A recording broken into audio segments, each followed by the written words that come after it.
Grown Folks Production. In the mix. With the commish, Nate.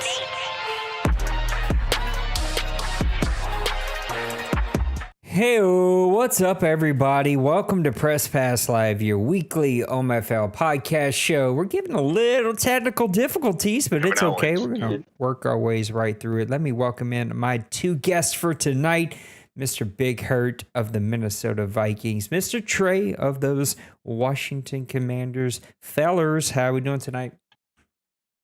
Doing pretty good, coming off a quick off season and getting right into the thunder of the OMFL season. Right into the thunder. Big Hurt, how are you, bud? Doing pretty well. Let me send a little message.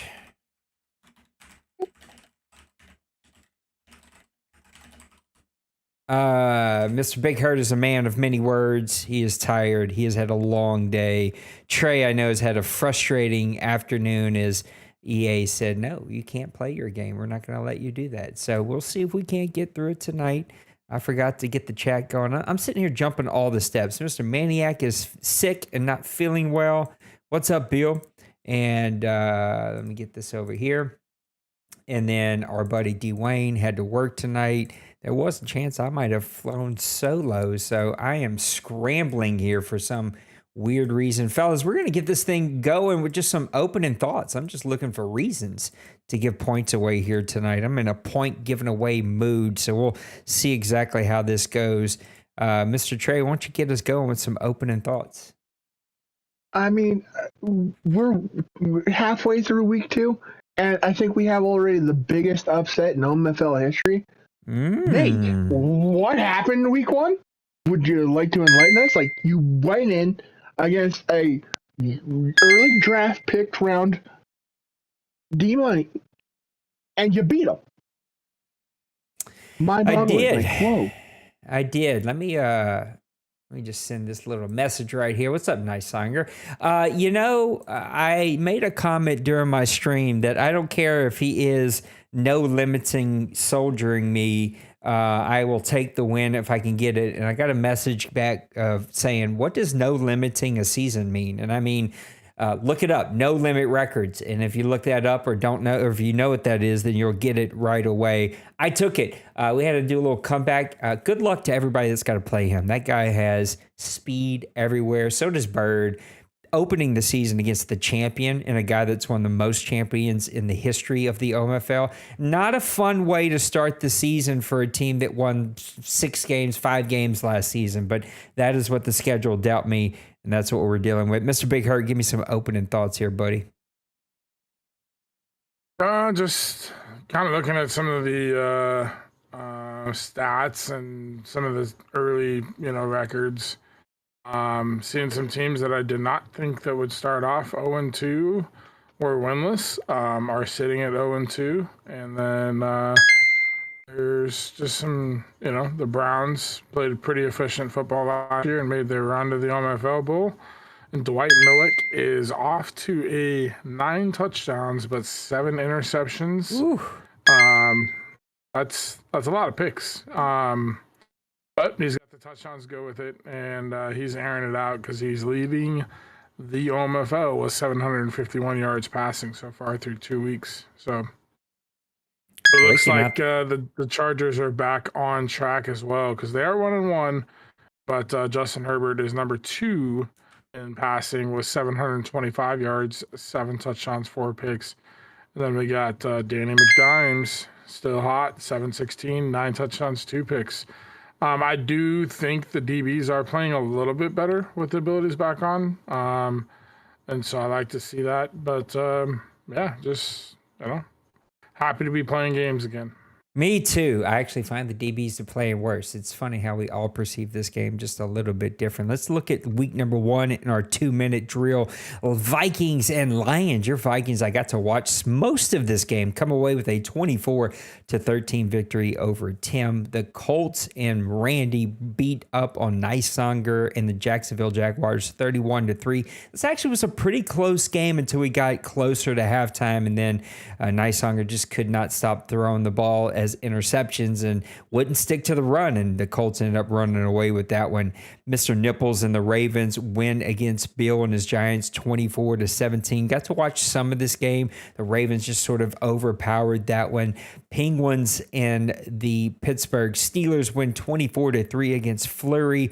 Dallas and D. Wayne with a 16-7 victory over the champion Bird and the Carolina Panthers. Kevin with a nice win here to open up week number 1, 23-7 against Priest. Jets and Cleveland, talk about interception points galore. Cincyberg with a 41-24 victory over Denver. Houston and Chicago, man, look at this game. Colin wins 42-41 against Roger in a classic game. Trey talked about my game, 24-23 over D-Money. Meat Boy and the Seattle Seahawks are just scoring points galore here to open up the season. 49-21 against our buddy, Mr. Maniac, who has fallen to 0-2, but don't worry, he's going to bounce back. Arizona Cardinals with a shocking win, 41-9 against Massimo. Cincinnati, get all the words out, and Little Koch with a 42-17 victory over Jay Bowles. Lost Sniper bouncing back to open up this season on the road with a nice victory, 38-15 over Crazy B-Man.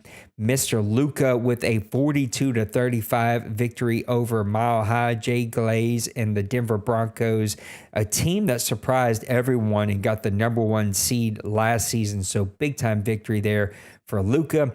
Mr. Trey here with a 35-14 dominating performance against the Philadelphia Eagles. I tuned in early to this one because I wanted to see that rookie quarterback, and what I seen was just a dominating performance from those Washington Commanders. And then finally, we wrap up this week with a Logan victory, 45-42 over Kobe, who's still trying to find his way. Trey, we're going to open up with you. What was the most fascinating game for you this week?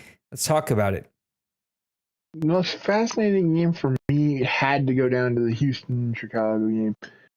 Colin was a top guy coming into the playoffs. Got ousted. I think it was in the second round of the playoffs he got ousted. And we all love Raj. Raj usually has some struggles, but the fact that he was able to go up and compete with one of the best in the league and come just that short is an impressive statement. Forcing Caleb Williams to throw 2 interceptions. Yes, he threw for 330 yards and 3 touchdowns, but 2 interceptions from Colin is a pretty nice feat. You got Juan Austin, the 4th-year running back, goes in, finds the end zone 3 different times. That's an impressive feat. You have DeAndre Swift for Colin, purely taking over the defense. 14 carries for 112 yards and 2 touchdowns. Those are impressive stats. But it really comes down to the receiving game. You have Colin, who has Cole Kmet and Romaduze each with 5 receptions. Romaduze has 143 yards and a touchdown. Cole Kmet has 103 yards and a touchdown. Versus, the lo and behold legendary Brandon DeMarco being the only 100-yard receiver for the Texans. I'm sitting here staring at my buttons trying to figure out which one to press. My goodness, I had a moment there. You ever just find yourself in a moment and you start panicking? That was me. It was like, why can't I find this button that I need to press? Anyway, Mr. Big Hurt, what was the most fascinating game for you to open up the season? There's 2 games that really that caught my eye. Cowboys-Panthers matchup was a fun one just because it was a defensive battle, and really both teams struggled offensively. But I'm going to go with the game that I actually got to watch, and I don't get a lot of time to sit down and watch games right now with my schedule. But I did get to peek in on this one and got to watch the majority of it, and it was the Bucks versus the Packers. Tampa Bay comes out with a 23-7 win, and the way Priest built this Packers team, I anticipated him to light up the scoreboard, and Kevin finds himself back in charge. He picks off Rex Manning, the Packers quarterback, 7 times, and the Bucks kind of put themselves back in the win column. And to start off this season, I think Kevin's got some confidence, and hopefully, we see that continue. Maybe not for you on your Saints, but I just think Kevin, when he was competing, it was just felt like it was a better league and, division and all, even with Bird winning the bowl last season. But it just, Kevin's ran the ball well, had 20 carries with Hopkins for 87 yards. But he, just played solid defense. And finding things about defense, that's just what I like. And so this game was a fun one to watch. And I actually complimented Kevin on his play just because it just seemed like Priest couldn't get things going, and he played really good football. I agree with you. That was a really nice victory in week number 1. Taking down a little bit more to reality in week number 2 as he faced those San Francisco 49ers. But, hey, that happens to the absolute best of us. I am trying to change my ink over. It seems like if it could go wrong here tonight, it is going wrong. That is the way the world kind of throws at you sometimes. I don't know why, but this ink will not come out of this stupid little box I got it in. I want to look at week number 2, so let me break down a couple of games left. Actually, guys are moving through the season pretty well. I got to commend everybody. I know that this week seems to have given some issues. You can see Commanders and Ravens 3 times, Rams and Cardinals 2 times, and even the Bears and Lions had to play 2 different times. So I don't know what's going on, but looks like something that's a little out of our control. Titans and Colts yet to play, or maybe they're playing right now. I'm not quite sure. I think they're a tomorrow game, if I remember correctly. The Giants bounce back after a tough week 1. Bill gets a nice victory, 31-22 over Little Koch. Your Vikings with another dominating performance. Looks like Twinkie, though, starting to figure out some of that offense over there. He comes away with a 31-20 victory against those Twinkie-led Eagles. I don't know why I want to say Birds 100 different times, but that didn't come out. Commanders and Ravens, is that one done? Are we not going to be able to play that one? Or we're going to try again tomorrow? What are we thinking, Trey? I believe there's not going to be a working time frame, so it's a sim. Yeah, that sucks, especially since you guys tried so many times. One DC is enough to make you want to pull your hair out. 3 DCs make you throw your PlayStation right outside of the window. The Houston Texans and Roger comes away with a 44-32 victory over Jay Bowles and the Raiders. The Raiders yet to play some defense so far this year. I hope that keeps up next week, as that's my opponent. Bird with a dominating victory against my Saints. Just speed, athleticism, dominating defensive performance. He made no mistakes. Just good luck to everybody that's got to play Carolina. Packers and Cowboys, I think that one's going down tomorrow night. Priest asked me if I would like to try to call that one. I'm going to do my best. I don't know if I can. It's a weird time for me, but we'll see. San Francisco and D-Money bounces back with a 30-7 victory over Tampa Bay. And Kevin, it's that turning the ball over thing. If you don't stop turning the ball over, you're going to lose big games here. Cardinals and Rams tried to play twice. I don't know what the update is there. Luka with a second week in a row big-time victory, 37-35 over Nysanger, but Nysanger started to find something in this game and get some good momentum. Just not long ago, Pittsburgh and Penguins with a 31-20 victory over Maniac and the Bills. Just give it time. Maniac's going to bounce right back. Logan had a great week 1, but loses here in week 2 to those upstart Broncos, 24-17. Jake Lays with a really nice win there. And then something happened with Denbrew and Lost Sniper. They hit each other up and said, hey, let's not play any defense. And they were like, cool, bet, let's go.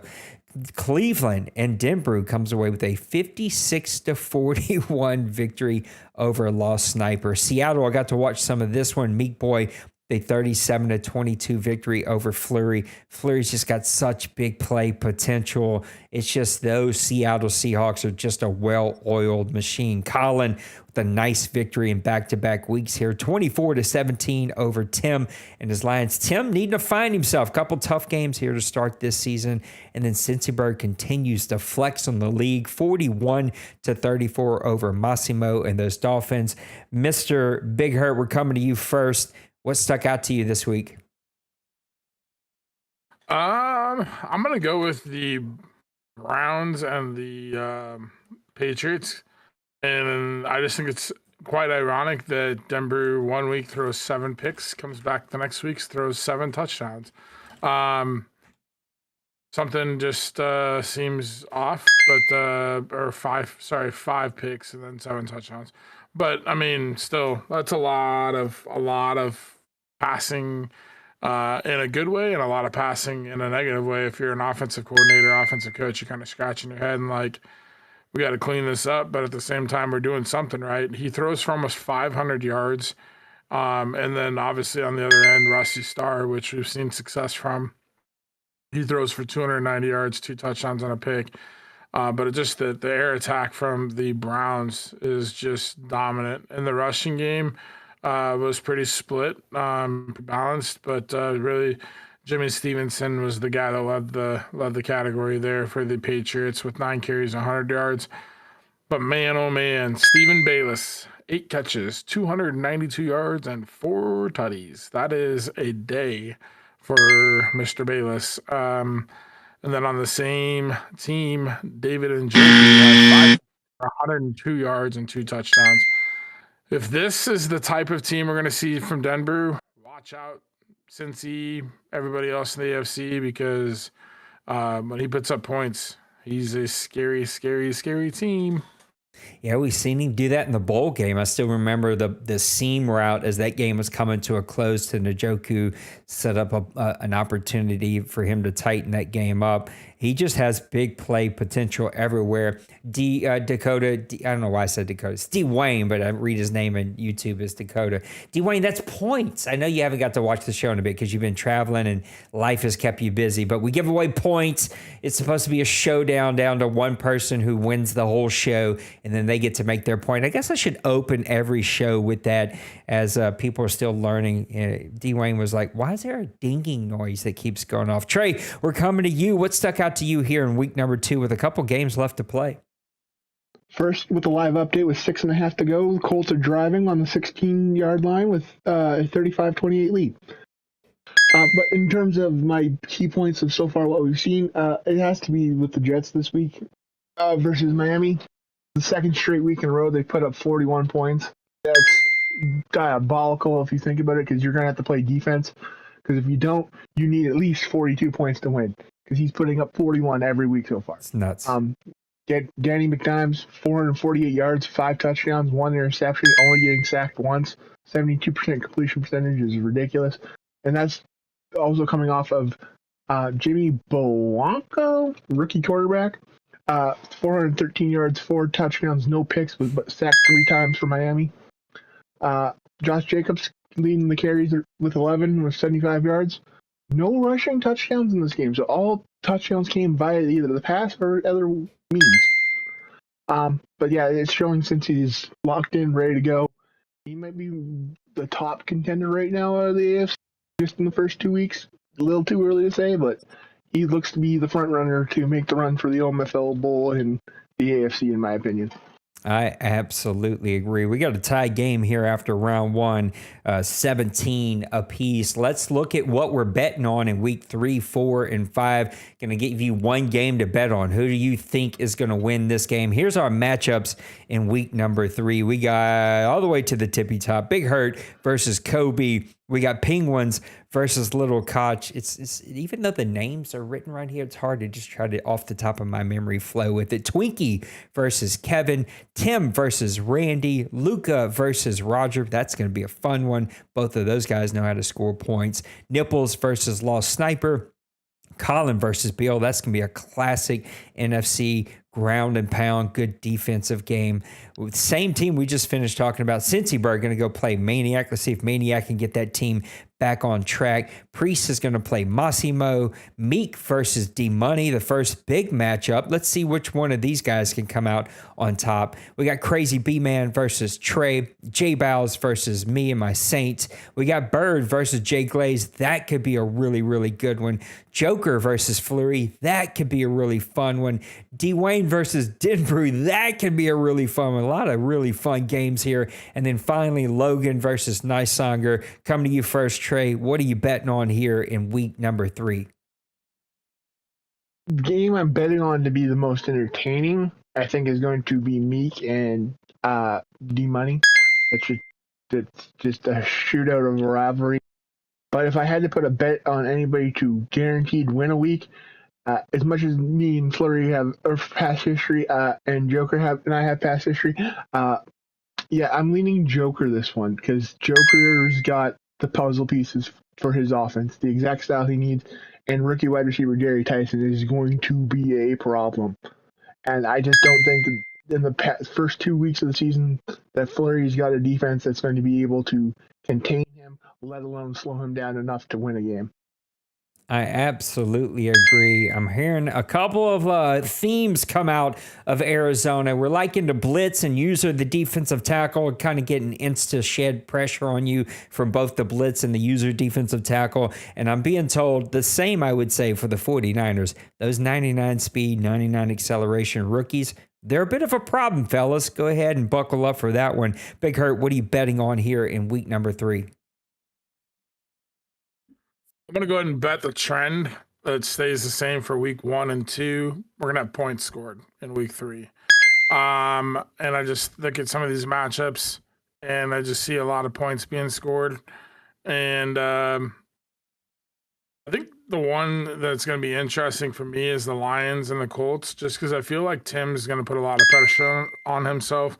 Being that he started 0-2, he's kind of made a quarterback change. He announced he picked up my former quarterback, J.J. McCarthy, and has benched Fargas, who has been his quarterback, that he's made some playoff push and runs these last couple seasons. So it's interesting to see them making that move. But he is 0-2, but he's got the Colts, which is not an easy team. And if he goes to 0-3, I feel like he mentally is just feels like that's just too big of a hole. But I also think, like you said, the Chiefs and the Texans are going to be lighting up the scoreboard. The Bears and the Giants, it's one game that's weird. I think they're both defensive teams, but I think this game could be points. And then there's a couple other games down the road. The Cowboys-Browns game would be a really interesting one. How Dwayne's defense matches up against that heavy passing attack. But again, with his defensive pass rush, does that slow down that passing attack? I think that's going to be an all-time classic game. Let's see. It's defense versus offense, it's for sure. In week number 4, before we continue, Nate, big plays alerts in the Colts and Titans game. On a 4th and 16, with down by 10, Kobe converts and then throws a bomb to get inside the 10-yard line. Down by 10. Down by 10. Kobe's got that fight in him. I'm looking for him not only to fight through life right now, no throwing him a curveball, but fight here in the OMFL. Week number 4, we got Roger versus Penguins. We got Nipples versus Massimo. Twinkie versus Little Koch. D-Money versus Flurry. Flurry, a couple tough games here back to back. Dwayne versus Bill, Jay Glaze versus Randy, Bird versus Kevin. Let's see if Kevin's not ready to disappear after that one. Priest versus Kobe, Luca versus Logan, Trey versus Denbrew, Nicesonger versus Jay Bowles. This might be a game of no-win teams here in week number 4. My Saints versus Tim and his Lions. Cincyberg versus Joker. We might have 150 points scored in this game. Big Hurt versus Colin. Maniac versus Lost Sniper. 2 big offenses Maniac's got in back-to-back weeks here. And Meat Boy versus Crazy to wrap up the week. Big Hurt, what are we betting on in week number 4? I'm betting on there to be some 0-4 teams, but I'm also betting on the tanking to begin because, or just I don't know, I want to say tanking, but I feel like if some teams are getting too far behind by week 4, 5, 6, you're gonna see some lack of engagement on some teams' part, and I hope not. I hope I'm wrong. But I think this is the beginning part of that. And I think there's some big games this week as well, too. And just could be, as we look back, could be yeah, that was a big game for this one. And then Cowboys, Giants in that division. The Broncos, Colts, that could be a big one.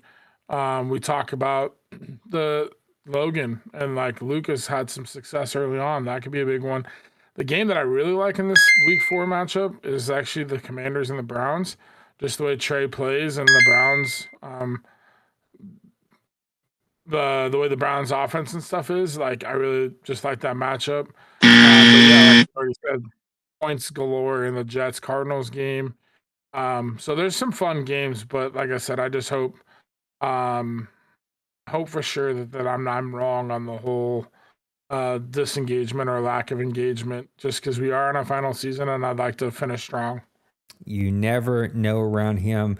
All kinds of weird things can start happening, especially here early in the season. Mr. Trey, what are we betting on in week number 4? First, another live update. After Kobe was held to a field goal, Dalton Kincaid busts a 68-yard touchdown to go up by 4. And Buffalo Bill there. But I definitely one game that I'm putting all my money into. Whatever the heck the over is, I'm putting it on Arizona and the Jets game. Cincy and Joker both have high-powered offenses, and I think that you might be correct. We might have a 150-point game because I think that might go like 80 to 79 at this point because that's just how high-powered those offenses are. So all of my money will be going into the over on wherever the scoreline is for that game because those two offenses and their lack of apparent defenses in some games, it's going to be ridiculous. I absolutely agree. Coming into the last week here that we're looking at, week number 5, what are we betting on? We got Seahawks versus Jets, Meat Boy versus Cincyburg. That's going to be a barn burner. Let's see who wants to play defense in that one. Kevin plays my Saints. D-Money versus Twinkie. That might get ugly. That's two teams going in opposite directions. Tim versus Nicesonger. D-Wayne versus Colin could be a fun one. Randy versus Kobe, which is currently happening, right? Like that's the game that's happening right now? Mm-hmm. Yeah, so this is part 2 of that one. Nipples versus Little Koch. Crazy versus Bird. Talking about two teams going opposite directions. Roger versus Logan. Massimo versus Lost. Jay Bowles versus Jay Glaze. I always stumble on that. The Buddy Bowl happening here in week number 5. Maniac versus Joker. Boy, Maniac, this is murder's row of offenses you got going here. Flurry versus Luca. Penguins versus Denbrew, Big Hurt versus Trey. You two guys, I know what I'm betting on. And then finally, Bill versus Priest. Coming to you, Trey. What are we betting on in week number 5? It's going to be the common trend here. We go from Cincy in his NFC West matchup versus the Cardinals to now the Seahawks. Give me the over on points again because, once again, two high-powered offenses and two team fences that are at best some days, and sometimes they're locked down. It's going to be great. It's going to be a chess match, and I feel like this is another one that has projection to be 150 points or more. I absolutely agree. It could be just watching these offenses, when we get to this point in the cycle, we're talking about probably the most 90s players that you'll ever have, unless you just start with a superstar team. You've got your rhythm down. You've got speed at playmakers. It's just like when you play, as I have here, the 49ers, the Panthers, the Jets, the Card, like it's just speed and athleticism everywhere, and it's really, really tough to face off against. Big Hurt, coming back to you. What are we betting on here in week number 5? Well, Maniac, I'm sorry, but I'm betting on your blood pressure to be pretty damn high because week 3, 4, and 5, you got some stressful games, some stressful offenses, and knowing you, I know that you read into like in game prep and game plan pretty well, but like there's a lot to go into having to game plan against some of these offenses. And we just talked about, the Cardinals, the Patriots, and the Jets being able to put up some points. I think if I know what I know, and if I'm a betting man, it's you're either going to figure things out and get this ship turned in the right way, or you're going to be a very, very grumpy man after week 5. And it's unfortunate that you have that stretch because that's a pretty rough stretch of 3 offenses. But I also want to point out the one game that I am looking forward to in week 5. and it's just two powerhouses that have like shown their dominance here as of late, and that's the Cowboys Bears matchup. I'm really looking forward to that one just to see with the abilities back on. Colin's been, pretty well established now these last two seasons. D Wayne's always there, and I think this Week 5 early matchup could really show a lot about these two teams for this season. And I do like seeing that matchup, how it'll play out. We got a 31-28 lead here for Big Hurt over Trey. We're coming into our special topic, and we always know what it is right here. We're going to go prediction season. So you guys are going to have 30 seconds for each division as we go through this. Just give me your division winner. Give me your comments on the division. And at the end, we're going to get your prediction of who is in the bowl game for this next season, our last one, season 115. So let's go ahead and get this thing started here with the AFC North. We got Penguins and the Steelers at 2-0, Nipples and the Ravens at 1-0. The same guy we've been talking a ton about tonight, Denver and the Browns at 1-1, Little Koch and the Bengals at 1-1. Trey, we're going to start with you here. Who's your division winner? First of all, game is officially wrapped. Colts beat Titans 45-31. Tons of points. To go into the AFC North, I think we're seeing a revitalized Penguins. He's seemed to have found his final footing here in the go home stretch of the Madden 25 cycle. And what better time to do it? That plays into a question we'll get later. But I feel like this is going to be his division to lose. He's found his pieces that he needed to get this offense. I think it's not going to be an easy win, though. I definitely think that Nipples and the Ravens and Denver and the Browns will put the pressure on him. I'm not so confident that Koch will stick with the momentum and keep rolling. He's showing off a loss this week, but he did have a great performance in week 1. But I definitely see it being the Steelers' division to lose. What a weird stat here. Just 2 weeks in, 80 points scored by the Browns, 82 points given up. Coming over to you, Mr. Big Hurt. Who wins the AFC North? Well, for me, I think obviously the Steelers are 2-0, but I'm gonna have to go with the Browns winning this division. The Browns have figured out some things. They showed that last year, making a bull run.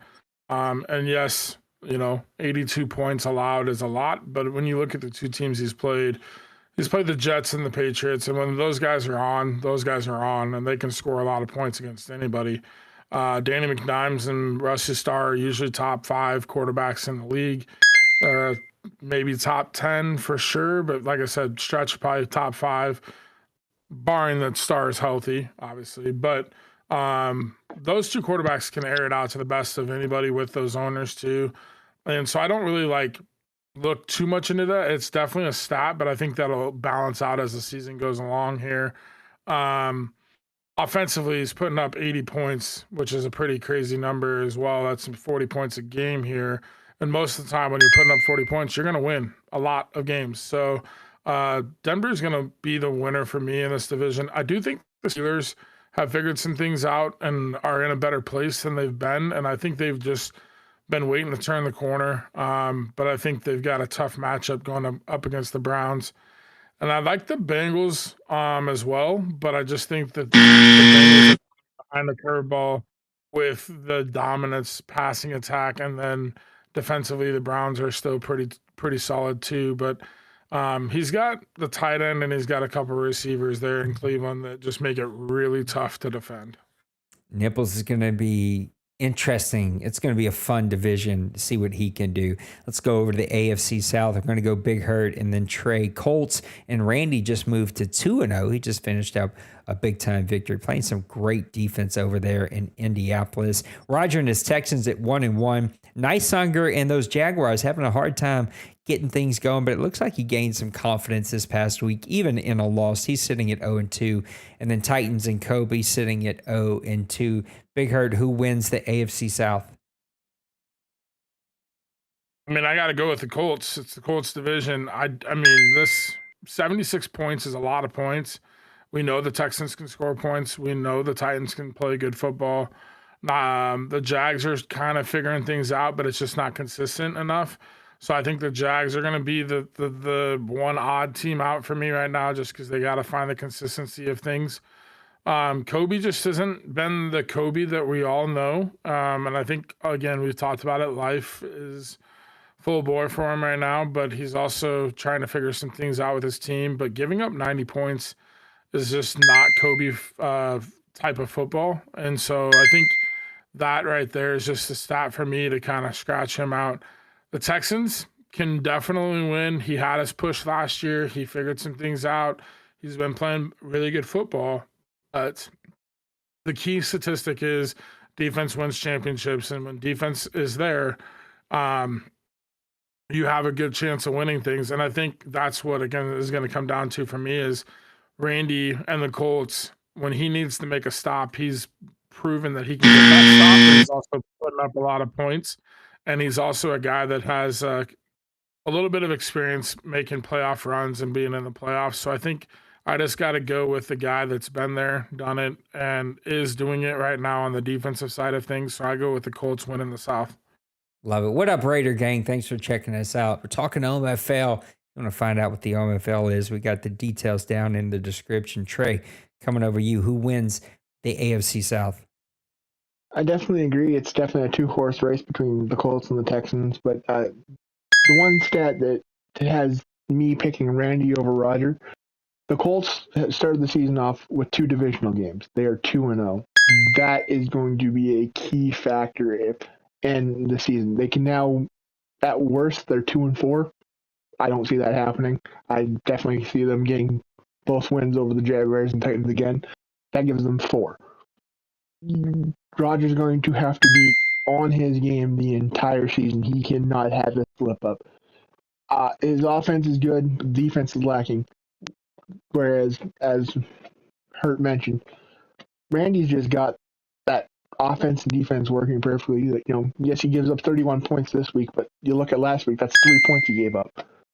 He can lock you down at a point, and I know this point blank well because I had him completely on his back pedal trying to think about how the next season was going, only for his defense to lock me down and him steal the OMFL bowl away from me just like that from his defensive gameplay.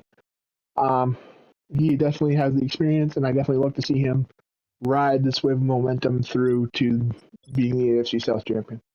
I should have gave my predictions. AFC North, I got nipples in the Ravens. I think that defense is just superb. And if he stays plugged in, I think that'll be his division. I stake with y'all. I think all the comments are true. Kobe's just got a lot of life stuff happening. Nysonger's starting to gain some momentum and figure some pieces out. I think he will be able to build onto that into the next Madden cycle. Roger, man. He's going to put up tons of points. He's going to fly high. He's got to get that defense figured out. This is all about Randy and those Colts. Looking at the AFC East, we got Cincyberg and the Jets at 2-0. Lost Sniper and the Patriots at 1-1. Massimo and the Dolphins at 0-2, starting a rookie quarterback. Another bit of a head scratcher. And then Maniac and the Bills sort of murders row here to open up the season. The first 5 weeks are pretty brutal for him. Look for him to make a run, though. He's going to get it figured out. Trey, we're going to start with you.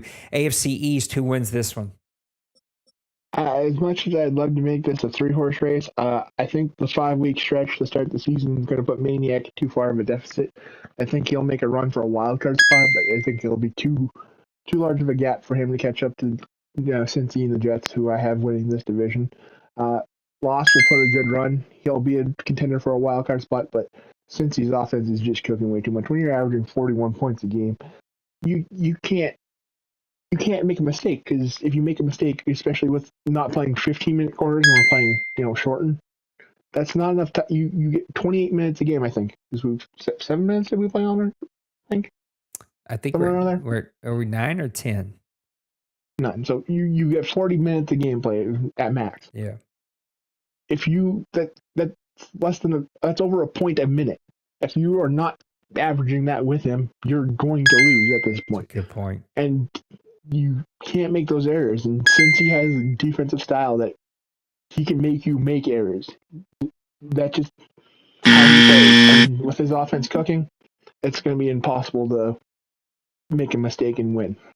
Point a minute. What a great stat for you to throw out. I will save my comments for when I get to talk, but can anybody in this division play some defense, please? Big Hurt, you're kind of our defensive guru here. Who wins the AFC East? Well, one thing I'll point out is typically you see the Jets at the bottom of points allowed, and he's leading the AFC East in points allowed right now. And then the crazy stat is he's also leading in points for, which is not a unheard of stat for the Jets or for Cincy. But like I said, it's crazy to think that he's leading this division in points allowed so far through 2 weeks. And it's not like he's doing it at like 35, 40 points, or he's averaging like, he's at 58 points allowed. You're damn near giving up 29 points a game. Like that's, quite a bit of points for, winning football. But again, like he puts up those points as the best of anybody. I think the Jets win this division since he's been there. He's the last 2 seasons. This division is wide open. I could see the Patriots, the Dolphins, the Bills, and the Jets all being playoff caliber teams. The Bills do have a tough stretch to figure some things out. The Dolphins had a tough team last year and made some changes in the offseason once again, as they did last year, but then had a rough season. Well, I think it's going to come down between the Jets and the Patriots for this season. The Bills and Maniac just have a really tough schedule. And then I think the Patriots with Rusty Starr and Danny McDimes, I think those are the guys that can just consistently throw the ball right now. And Maniac just feels like he can't really keep up with those type of statistics. And so there's a lot of pressure in this division. So I do think it's the Jets and the Patriots. I think the Jets come out on top. But I wouldn't be shocked if both teams make the playoffs. But I do have the Jets winning the East and returning to the playoffs. Interesting division. I think all of these teams have played the murder's row of offenses, and I think we are seeing that increase in offensive production because of the skill positions. The gap, I think, is as wide as it usually gets in a cycle after progression between speed of receivers and speed of defensive players.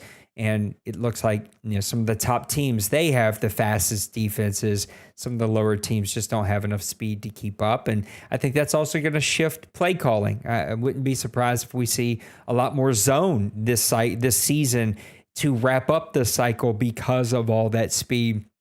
I wonder if softball for Cincyberg in real life is going to fumble away the season that he's building upon. I don't know. I don't know if I know Cincy as intimately as Big Hurt does. The Patriots have some things figured out. They just got to get that defense figured out. Anytime the Dolphins are starting a rookie quarterback, that's going to put a speed bump in the way. And the Bills they've got to overcome their own sort of mental demons in this murder's row, get super hyper focused and push through. I do like the Jets to win this one. Be interesting to see what the Patriots can do though as we come down the stretch. AFC West, we're going to start with Big Hurt, and this one is we got a tied game so far, 42 each. You got Luka and the Chiefs off to a hot start, 2-0. The upstart Broncos surprised all of us with the number 1 seed last season. He's sitting at 1-1, and then you got Logan and the Chargers at 1-1, and then J Bows and the Raiders at 0-2. Big Hurt, who wins the AFC West?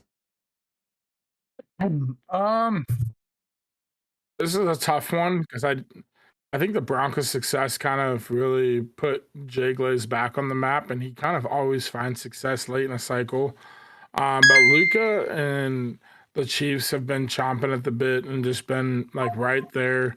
And I think the Chiefs are starting to find some things. Offensively, they're putting up points. Defensively, this is another division that's just allowing a lot of points.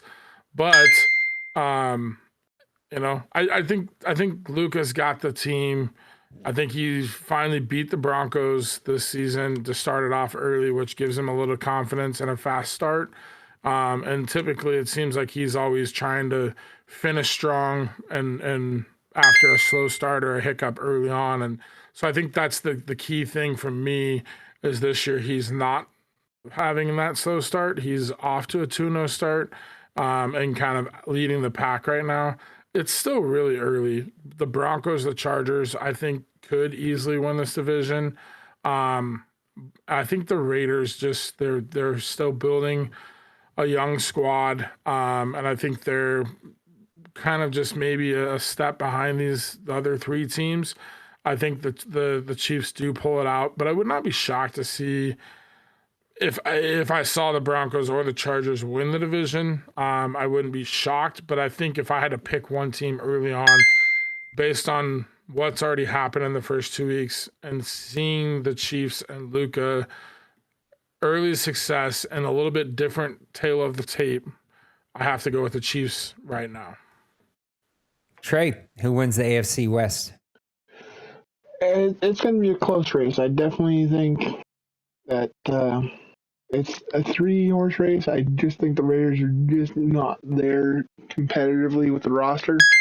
He's a great player. I feel that he's missing a few pieces to keep up. Luka has always had a hot start usually. He's usually towards the back half of the season, similar to Priest, where you get the hot start, but then you kind of slowly slide down the staircase. Jay Glaze was the shock of last season, I think, coming out as number 1 seed in the AFC. Fell just short of making it to the OMFL Bowl, so you can't rule him out of being a front runner in there. And then you have Logan, the Chargers, that they're seeming to find the offensive scoring. If you can find the defensive pieces to lock people down, he's going to be a challenge. And that's what I think is going to happen. I think Logan's going to find that defense fits how he wants to play, and that offense is going to give him enough of a leverage that he's going to start to make a run. I feel like it's going to be like a Week 18 win and you're number 1 in the division kind of scenario, and I feel like that will be where Logan ekes his way in this 3-horse race just to get that nose across the finish line if you want to talk about a horse race. We've seen our fair share of those Week 18 games. We got a 47-46 lead for Mr. Trey. We're going to move over to the NFC. NFC North, you got Big Hurt and his Vikings at 2-0. Colin and the Bears at 2-0. Tim, geez, I do it every week. Tim and the Lions 0-2. I didn't do it when Trey wasn't around, but now he's around. I just keep fumbling it. And then Priest and the Packers sitting here at 0-1. We're going to start with you, Trey. Who wins the NFC North? Your old stomping grounds. It doesn't help that my profile picture on Discord is a lion. I don't think. But yeah, this is going to be an interesting division. It's a 2-horse race. I think losing Amon-Ra St. Brown and all the puzzle pieces that he lost throughout the offseason just because of money restraints, I think that's hindering Tim. Priest is reverting to old Priest by the looks of it again, where he thinks he's a gunslinger. He's not. He's a ground and pounder, and get back to that, or else it's going to be back at the bottom of the league like he had been. But Hurt and Colin are 2 very talented people. I feel like this is going to be another one of those Week 18 win and you're in scenarios. I feel like he's got the puzzle pieces to win right now, but they're barely winning. I feel like that's going to be where Hurt takes the advantage. He's not going to be in as close of games, so he doesn't have that chance to, a Hail Mary to lose the game. So I feel like Hurt will come out in the first, and then Colin will definitely be, maybe the 5th seed in the NFC come playoff time. Big Hurt, how do you see your own division going, bud?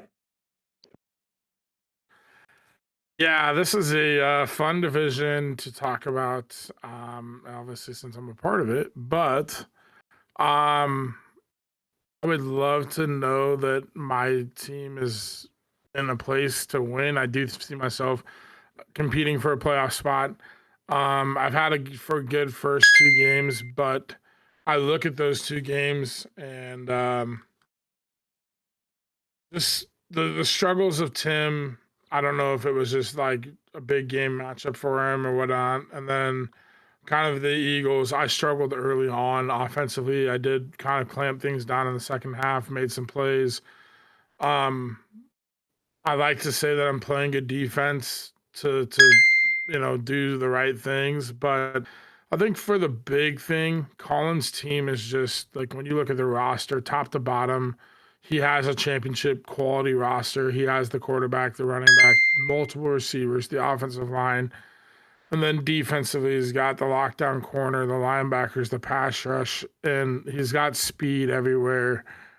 He's proven to be an OMFL Bowl champion this cycle. So I have to go with that as the kind of the edging pick for me is the Bears have just done it this cycle, and he's built that squad that's like rated wise on paper one of the best rated teams in the league.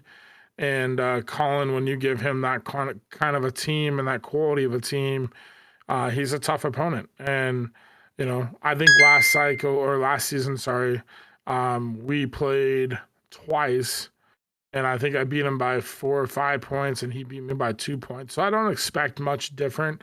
I expect our games to be close just because he plays me tough each time we play. But I think it's going to come down between the Vikings and the Bears. But just with the Bears roster and just the consistency play that Colin brings every week and the matchup problems that he gives every single team, knock on wood, Justin Jefferson has been hurt the last 2 years, right when I've been going into the playoffs. So I'm hoping I finally get a full season with him. But yeah, I got to go with the Bears, but I think the Bears and the Vikings are both playoff teams. I'm looking for Tim to bounce back. If Priest can get things together and not turn the ball over, we'll see what happens. But I think the Vikings and Bears are both, but I think the Bears win the division, and then I'll be a wild card team.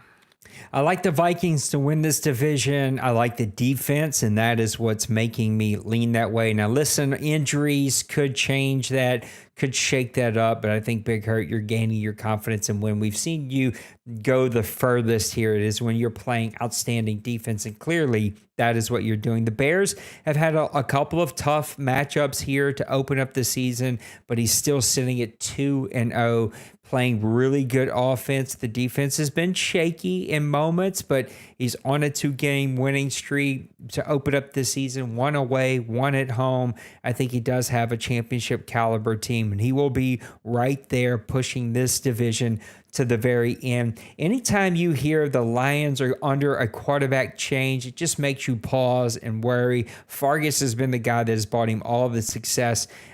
Sometimes I've seen it with Maniac, just the mix-up of quarterbacks is that mental reset. So we'll see what can happen there. And I completely agree with Trey's comments. When Priest is focused and running the ball, he is one of the most unbeatable players here. He just loves to sling it. And when he's slinging it, he's going to turn it over. Let's move to the NFC South, where we're going to start with Big Hurt, your old stomping grounds. You got Bird, the champion, Panthers at 1-1. My Saints are at 1-1. The Buccaneers are at 1-1, and Kevin. And then finally, Fleury is sitting at 0-2 after a tough matchup this week against Meek Boy. Hurt, how do you see this one playing out? Who wins the NFC South? Well, I'm sure I'll get a laugh out of this, but what division isn't my old stomping grounds? But yeah, the NFC South is a division that I don't know why, but I get so drawn into this division each season. Bird, we've talked about it. He's just one of those guys. Like, he kind of the X's and O's, calls the right plays, just does everything, just makes you angry because you're like, are you like sitting here watching me call my plays? Are you knowing what I'm gonna do? And he just plays such solid, strategic, like sound football. And then you got you on the other hand that does the exact same thing. It's like you call the play and you're like, oh, like I should have known that was coming. That's just the right play, the right time, the execution, and then you play such a good safety. I just think it's the lack of like overall or the talent when it comes to the Saints squad, and they really struggled right out of the box. But you built a team that's competitive, and I like what you have with your imports and your players. You just got a tough matchup because the Panthers were young and they built and they progressed pretty quickly. And then the Bucks, with Kevin back on track week 1, but then had a rough week 2. We'll see how things shake out there. And then Fleury's kind of scratching his head, trying to figure things out here this early season. and not scoring a lot of points and giving up 61. I think I got to go with the OMFL Bowl champ, and it's just the Panthers, the way he runs the ball, the way he plays defense, this talent. But I do think, and I would like to see, and I've said it before, I think the Saints are on the verge of making some noise. If you can put it all together and just play clean football. Again, it's no surprise your team isn't loaded from a attribute or overall standpoint, but you just play the right pieces at the right time, call the right plays, right shots, and when you put it all together, a receiver like Hall or whatever his name is, the dude's like unstoppable. And then, I would like to see the Saints be in the mix, and I feel like it could happen, but I do have the Panthers winning the division. I absolutely agree. Panthers continue to own this division. Flurry's a team that's going to get things turned around. And Kevin, as I've seen, he just popped up in chat. What's up, Kevo? One of the best offensive powerhouse coaches, but much like the Dolphins, much like the Lions, did a quarterback shift that was just interesting and head scratching for some of us. But sometimes that name being on the back of a different jersey is a mental reset and just allows him to reset. Trey, how do you see this one playing out? Who wins the NFC South? It's going to be a close one, and it's one where the result is going to surprise a lot of people because this player, every OMFL site, the first, whatever amount you go, struggles and, third seed, fourth seed in the NFC South, but for whatever reason, you just put last season of cycle on their name, and they always seem to come out as the NFC South champion, Mr. Nate. I feel like it's going to be a close race, and I feel it's going to be, the Bucks, the Panthers, and Saints will have the same record. I just think that getting the upset win over D-Money and the rest of those factors of having a tougher schedule, I feel like Nate will be the division winner, but I feel like the records will be very, very similar. It'll give Nate the confidence that goes, "Oh, hey, I'm a competitive. I can be ready to go." I appreciate it. Let's go ahead and look at the NFC East. This is going to be Trey's division, and boy, it's a tough one, man. We got Trey and the Commanders, one of the best team builders that the league has ever had here. Can play it all, offense, defense. D-Wayne, one of the, if not arguably, I would say the most consistent player that we've ever had in the OMFL. Just sort of doesn't have as many trophies as I think he could have. Like, I'll just leave it at that. By far, hands down, most consistent coach I've ever seen. Bill and the Giants, man, when he's over there in New York, it takes him a bit to build. I think very similar to me, he just did it 3 years sooner. He did not have a great offensive team. He had pieces, but had to put the rest of the pieces together. And then finally, Twinkie, who you can see him in chat. He's frustrated, and I get it. He's got his franchise quarterback. Hopefully, he brings him over into the new franchise. He's going to have a great defense. I just think he needs to make quicker decisions with his team and let some of the older talent and more expensive talent walk. Hit on those draft picks, and then watching him play.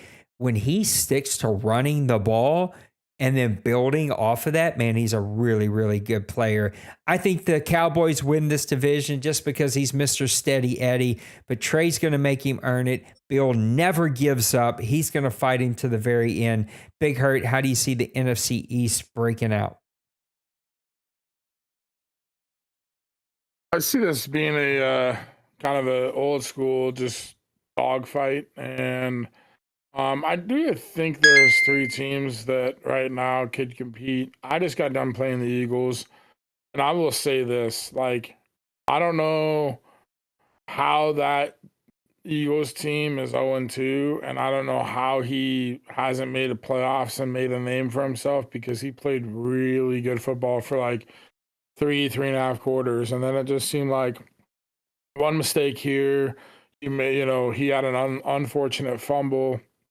And then it was like he felt like he had to throw the ball, and I gotta pick with the guy at the right place, right time on a defensive call, and it just kind of went downhill from there. But really the Eagles led that game for about 3 quarters. And so, yeah, I don't like, I look back and I'm like, man, the Eagles are one in a tough division with 3 other opponents that like have made themselves staples here in the OMFL, but he's got the toughest division ahead of him. But like, how has he not been there yet in the playoffs?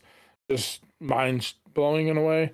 The Commanders, Trey, we know what you're capable of, and Cowboys and Dwayne has been there time and time again. It's almost just like expected for him to be a 1-2 seed. And then you got the Giants. When Bill puts it together, like he can call a defensive game plan and scheme to the best of anybody. And he built such a strong defense to compete in this division. I'm going to have to stay with the Cowboys. The Cowboys just have the roster. Trey's, I think, still building that roster.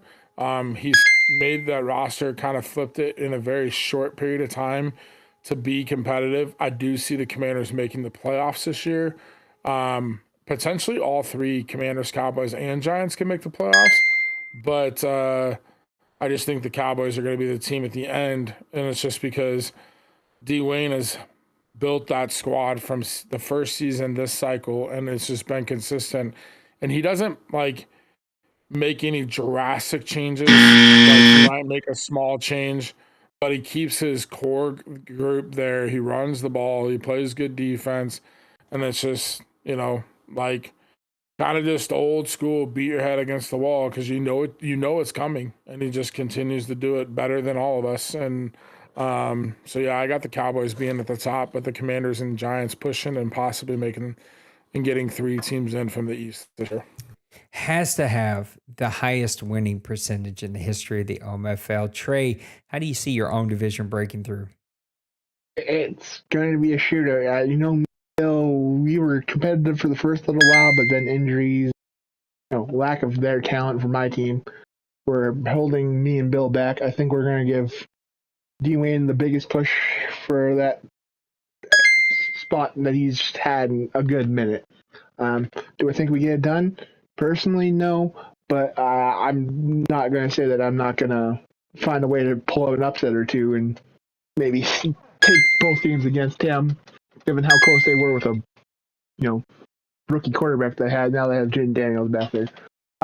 So I have Dwayne winning, but I wouldn't be surprised if me and Bill are able to knock him down a few pegs off that little NFC East throne that he's been on for quite some time.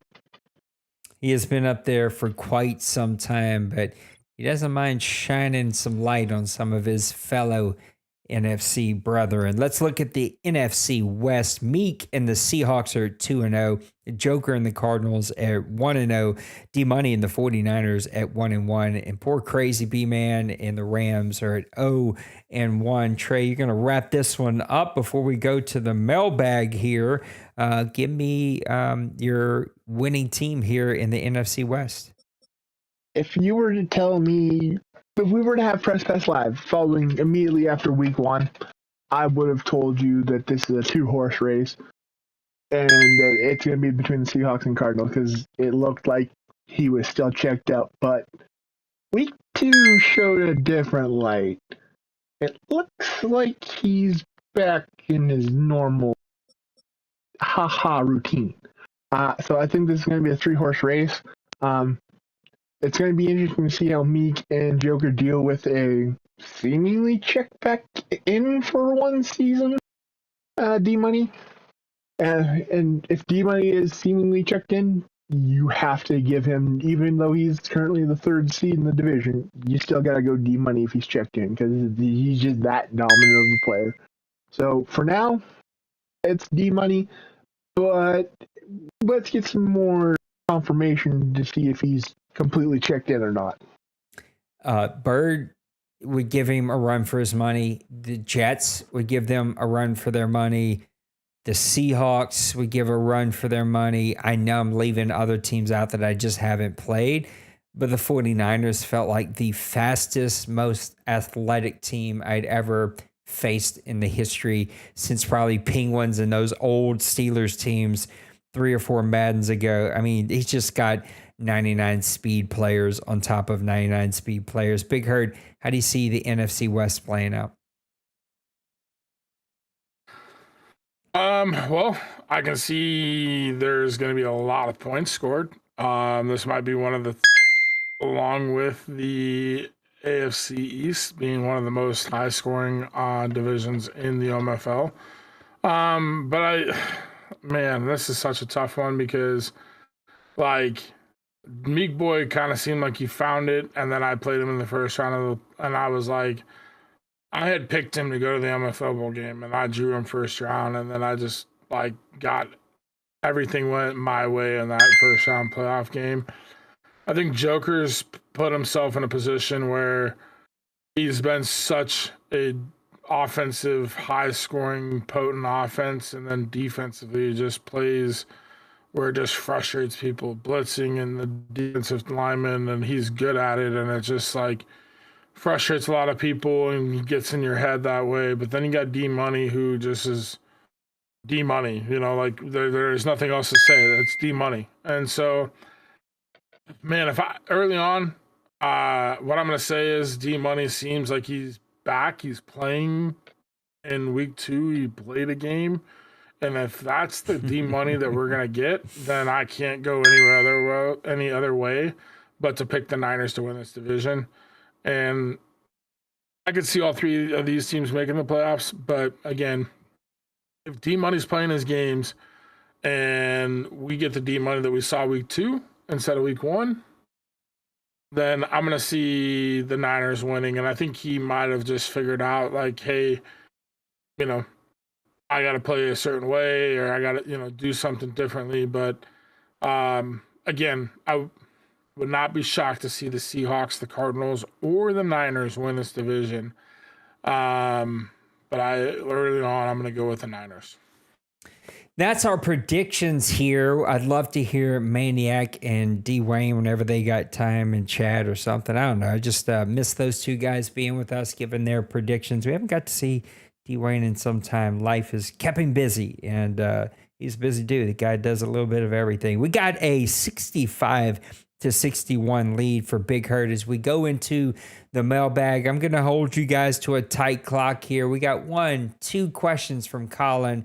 We got 2 questions from Joker. We got 1 from Nicesonger, 2 from Randy, 3 from Randy, 2 from Tim. So we got a bunch of questions here to get through. Let's see if we can't get through them here. Colin's going to get us going.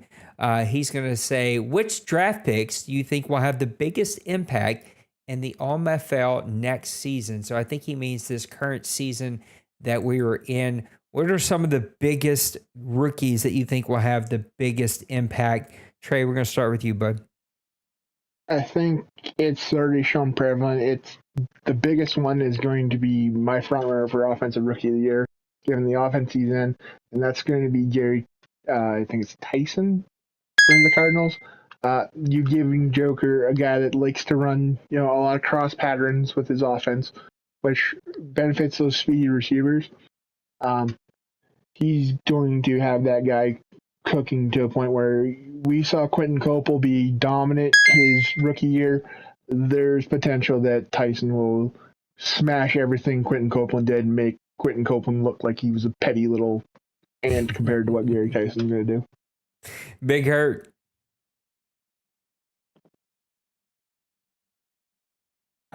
Sorry, I'm over here dealing with my dog and everything else.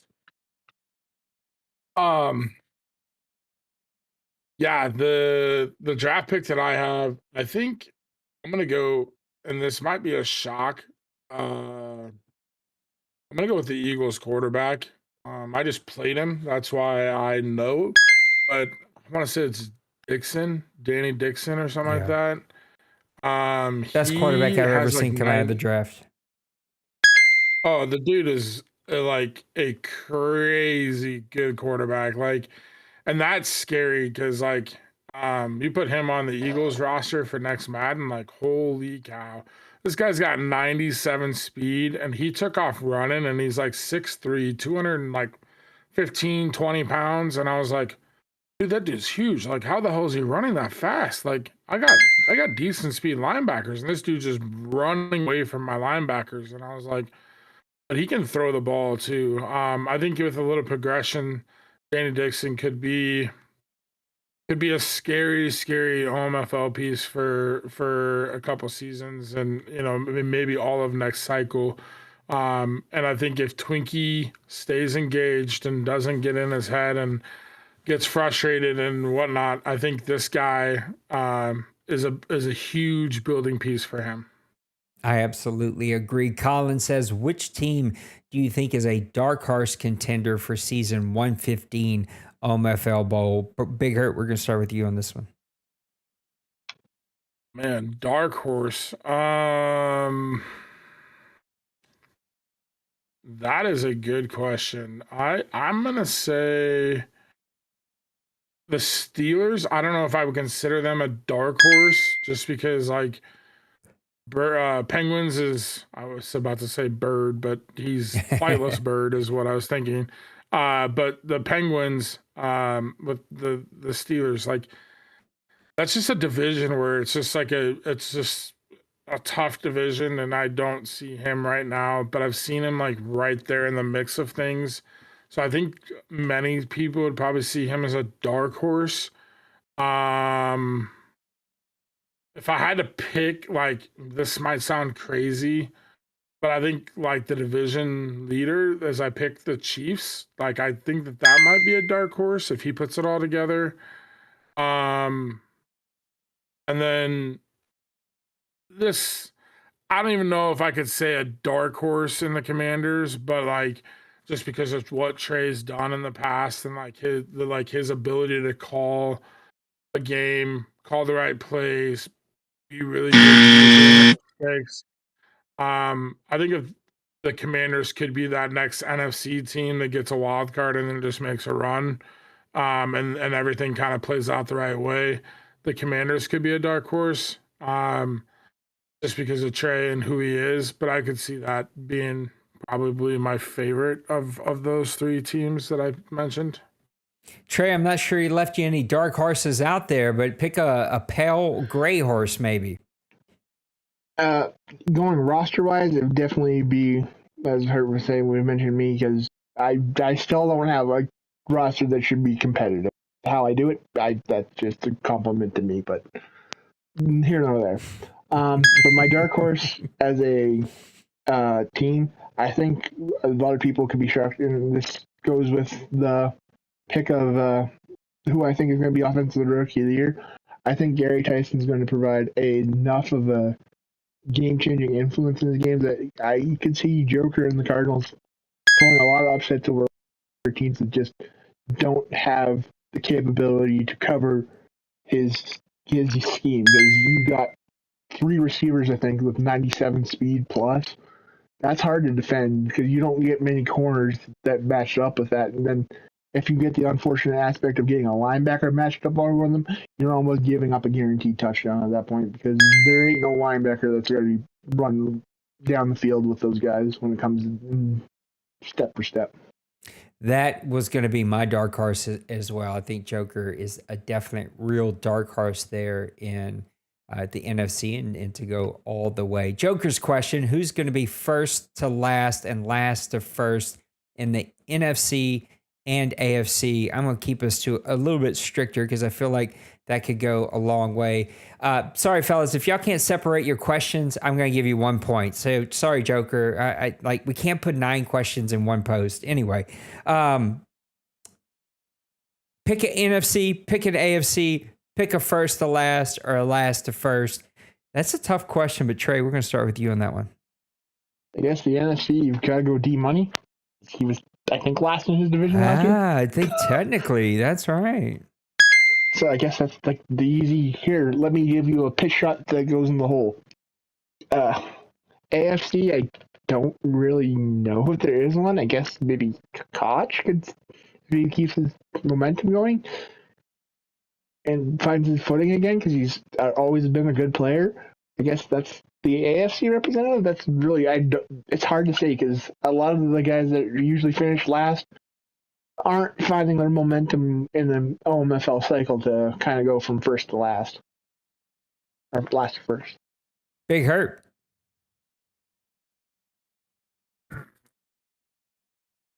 Well, I would say for my AFC, if it was 2 weeks ago at the start of this season, I would have said either the Bengals or the Dolphins. But right now, after 2 weeks, I would have to probably say,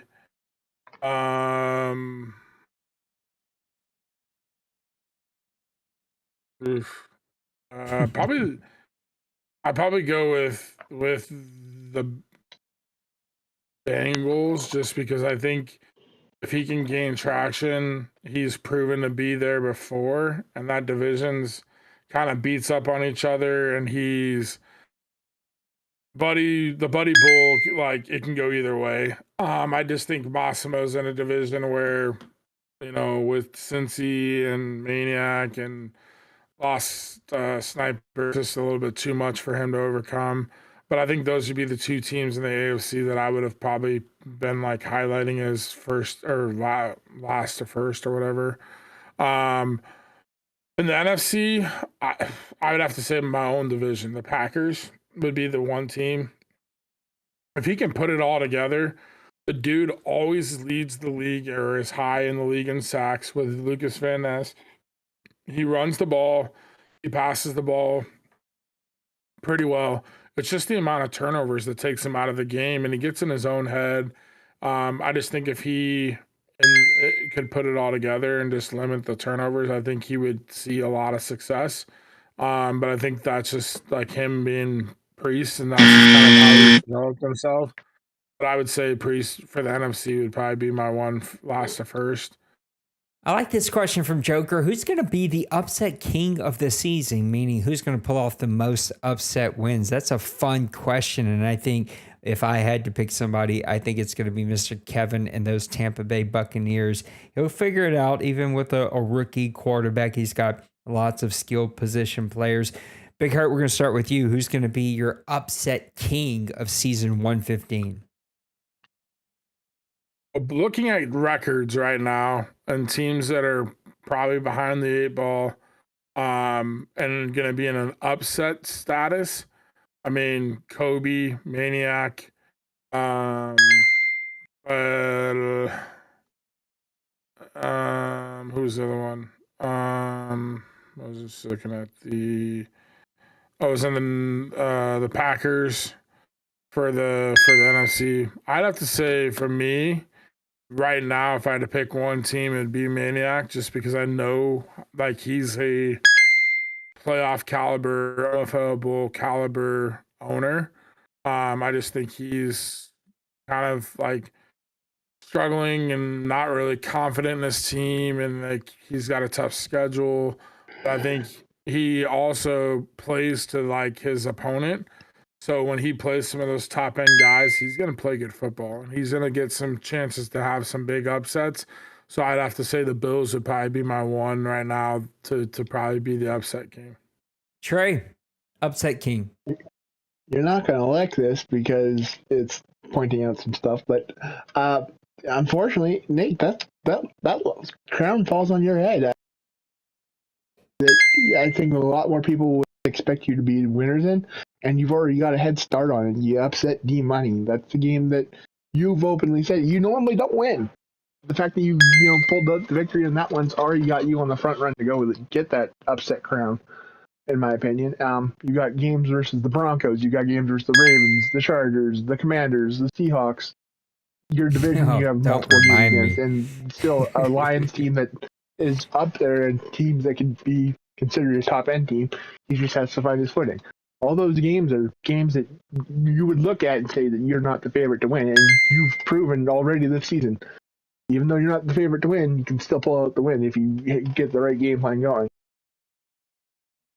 Yep, I think it's definitely Murder's Row coming up for me. Good question from Joker. I really like that one, Mr. Joker. Nice Songer says, what do you think will be the position most imported from this Madden? That's a really good question, because my gut wants to sort of say quarterbacks, but we had such a real life run on quarterbacks last Madden or last NFL draft, not this past one, but the one before, which bled into this Madden. I think a lot of teams like yours, Trey, right, has a lot of rookie quarterbacks that they want to build off of. So to be interesting, my gut says cornerback, but Trey, we're going to start with you. What do you think is going to be the most important position this Madden? You're going quarterback, and I'm going to counteract it and say I'm going wide receiver because there was a lot of talent through the last two drafts that I've been here for that I feel like are going to get imported. I have a guy that, I have two corners, yes, that I'm potentially leaning towards bringing, but I also have two wide receivers that, should they progress really well this season, both being superstar developments, I very well could look and go, oh, well, hey, the Commanders, you have Terry McLaurin and Deebo Samuel. They're kind of up there in age. I can go bring in two young guys that can continue their career along lines and have potentially the ability to move Deebo early in the cycle and not have to eat that contract.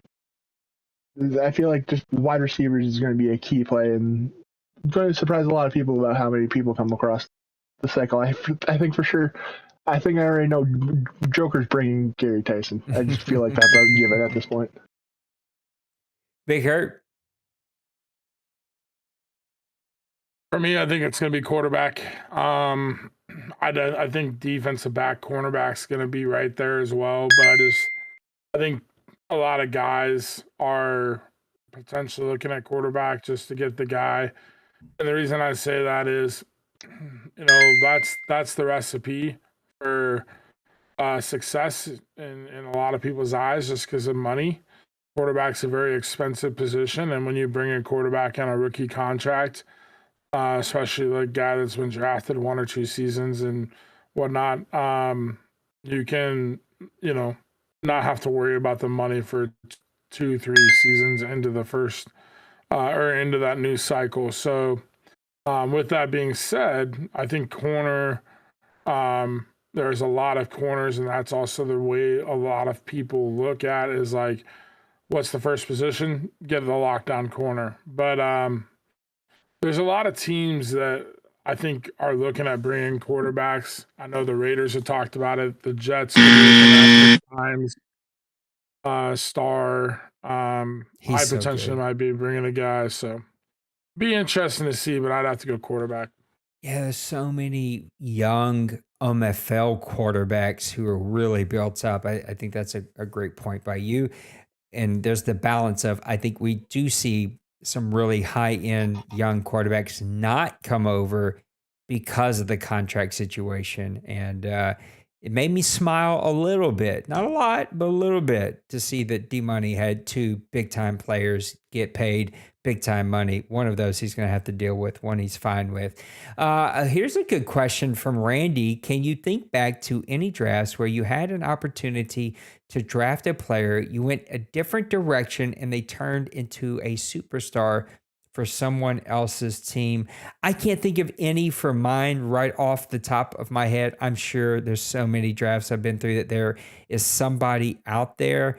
I would say I've seen a handful of players, like we all have, of like, man, if that player gets to me one more pick away, one more, and then they pick right before you, they take the player, and then you watch them blossom into somebody great. Like, we've all had that circumstance happen. Starting with you, Big Hurt, any guys that you've seen that you decided, I'm going to go this other direction, and then it ended up turning to be a superstar? Yes, multiple times. Ricky Scioli for the Niners. He also took a running back. I can't remember his name. I think he traded him. He did. The really, really big, fast running back that I can't remember. I think he went to the Jaguars is where he went. Sergio Scarborough. That was another guy that I had on my list. The Bears took a receiver right out from me. I was trying to think of there was another receiver, McCullough. I actually went a different direction.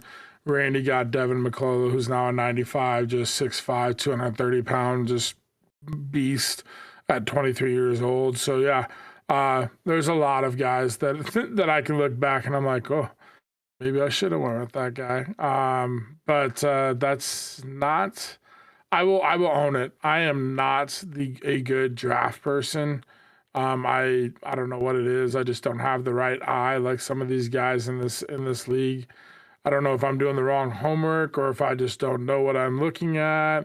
But like I look at like the Bengals and this dude drafts like 85, 90 overall rookies that are like playing corner, offensive linemen, like 90 plus speed linebackers. And I'm like, how did you find that guy? Like, I agree. So yeah, there's just, there's multiple guys that I see and I'm like, oh, if I would have just picked that guy when I read it instead of like overthinking it and gone a different direction, like that could have changed my team. So I'm with you. I overthink it too. And yeah, some of those guys just have an eye, and I wish I could learn the secret. The last 2 Madden cycles have been a rough draft opportunity for me. Trey, what do you think? I can't think of anyone I normally would go that I wish I would have drafted. I tend to be the guy that everybody, messages me later. It's like, how the heck did you make that guy good? So I kind of I'm kind of the one that does the making of a superstar, not get the superstar made from. So I can't openly go out there, but I've had quite a few messages, and I peeked in the mailbag a little bit. You'll find out more to this question with the next question. Yeah, Randy says, who's the best imported drafted player you've ever seen in the OMFL? 2 comes to mind. One is super recency bias. I think that player that I'd say 3. 2 are recency biased. Twinkies quarterback that he just got, Dickinson. And that kid he literally does it all. And just a regular Madden imported or Madden created draft. I really like Joe Duke. I thought, again, interesting to see Miami sit him. I didn't need a quarterback or I would have traded for him. Like, the kid could do it all, literally everything. I've seen some great ones, but I've seen some great. I'm reading this question from the moment that they were drafted, not what did they turn into. Trey's got some great ones. Big Hurt had some really good ones. I think if I remember correctly, it was a big receiver back in the day. I would also say they're back in Madden, whatever that was, 07, 08, 09, whichever one that was, where there were only 5 draft class and they were all the same. And so you could find out about draft class by asking about some of the top players in other leagues. I drafted a guy that was the John Elway prototype, and this guy literally was English? Jack English. There you go.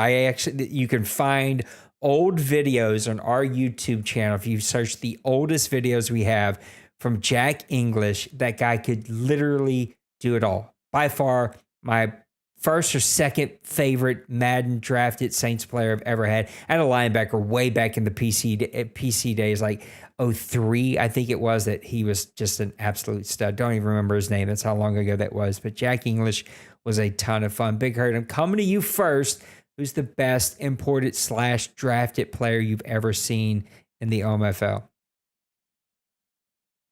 Well, I'm gonna have to stick with the best drafted player as of recent. I'm gonna go straight to Danny Dixon, the guy, the Eagles. Like I said, fresh in my mind because I just got done playing him, and I was like, holy shit, I would love to have that guy. He's got the cannon, he can run, and he's just like the perfect Madden player for a quarterback. But a couple guys stand out to me, and one of them is Adrian Shepard, the corner for the Bills. The guy's just been crazy good, lockdown defender. I think he was drafted as a safety or corner or something, DB, and he's played in like 3 cycles. But he's been a really good player for Maniac. And then the other one, this is going back, and I can't even think of the guy's name, but the linebacker for the Jaguars. It's in the chat. Kratos. Kratos, yes. That dude was probably one of the craziest, longest lasting import ever, too. 3 cycles in a row. Yeah, like that dude, though, just the longest most impactful OMFL career that I've ever seen out of somebody. And not to mention, it wasn't like, oh, he's good. Like, he was insanely good. Yeah. And then you put him with, who was the owner that had the Jags? Brady. Who? Oh, Brady. Yeah, and then Brady, the way he usered him was just like, like you couldn't throw the ball, you couldn't run the ball. That dude just made every play, big hit, interception. The guy that created like, all of between the our roaming hashes. rules. Yeah. Well, I mean, it was like between the numbers, and most people talk about between the hashes. It was like, don't even throw between the numbers, because like if you threw between the numbers, it was Kratos' football. Like, it was just crazy. Trey? In terms of best drafted, yeah, it's Danny Dixon. That I said it when we were previewing the draft that I felt like he was going. I didn't think that Twinkie was going to pull the trigger on him, but he did, and I projected that guy was going to be the game changer of the draft. And on paper, he is. Twinkie's just got to find the right way to use him. In terms of imported, we're going into the Madden 26 cycle, and everybody's talking about how EA is going to get Travis Hunter working with, playing corner and wide receiver. If we rewind a couple Madden cycles back, I jumped the gun on this nonsense. I drafted safety Doug Glenn. Stupid. With a normal dev. Yep. By the end of the season, he was X Factor because he was just ridiculous. I had him playing safety. I had him playing corner. I had him even playing running back for my team with just a sub package in there. And yeah, he became very much an annoying person that I constantly had Nate messaging me going, that's kind of borderline against our rules, but it's not. So let's just tone it down a little bit. Using him as a running back in the Wildcat packages that I had, and then just watching him get interception after interception after interception. It was like I didn't have to worry about the right side of the field because the right side of the field was locked down. Yeah, Doug Glenn. Did you have a fullback too in that like same time frame? I always have a fullback just to stick it to Nate. Doesn't stick it to me. I love fullbacks. I just think it's hilarious. Doug Glenn, by far one of the best stories in the OMFL, and arguably the second best import player we've ever seen, at least since we've been remaking the history here since 2017, I think is when I took the history tracking back. And we lost a bunch of years because PC, no one thought we'd be around 20 whatever years we are. So like no one kept history. And then PS3, PS4 days, I let somebody else track the history, and they never gave it to me. So I started tracking the history. Doug Glenn, one of the best players that we have ever seen. Let's go to the next question for Mr. Randy. Let's say we had an OMFL Bowl nationally televised on ESPN. You get to player script writer to put the best matchup on display for the world to see. Who's on commentary and what two teams' owners are playing? This could be a very long question. I want you guys to try to keep this one as short as you possibly can. What two teams or owners are you playing against each other? Man, if the league was made up as it is today, and it hasn't always been, my gut would say D-Wayne versus D-Money. But if it was made up as it is today, we wouldn't be able to have that matchup. So I would say D-Wayne, man, I don't know. There's a plethora of fun guys over there that would be fun to watch. Give me D-Wayne versus Nipples. Might not be the super cleanest FPR game that we've ever seen, but boy, it's going to be entertaining. You're going to see crazy big plays on offense and defense. We're going to see a lot of scoring, and then just give me any of the guys on commentary. I love all these guys. I think they're great. I think we have a ton of fun. Trey, we're going to come to you first. You're down by, what are you down by? You're down by 4 here. The winner of this gets 2 bonus points as we go into our last question of the night in here just a few minutes. So, Trey, who's your matchup? All right. So I'm looking at this, trying to pick this apart. I have this perfectly figured out of how I want to do this. We're going to have D-Money with his Niner squad. We're going to have Penguins with his Steeler squad.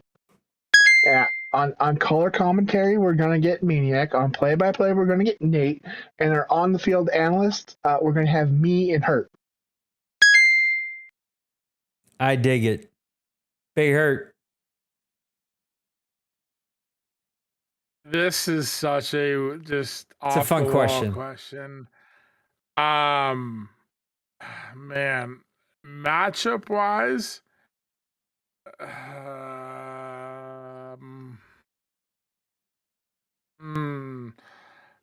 gonna go outside the box, and I'm gonna say matchup wise, just of what I've seen as of late, I'm gonna say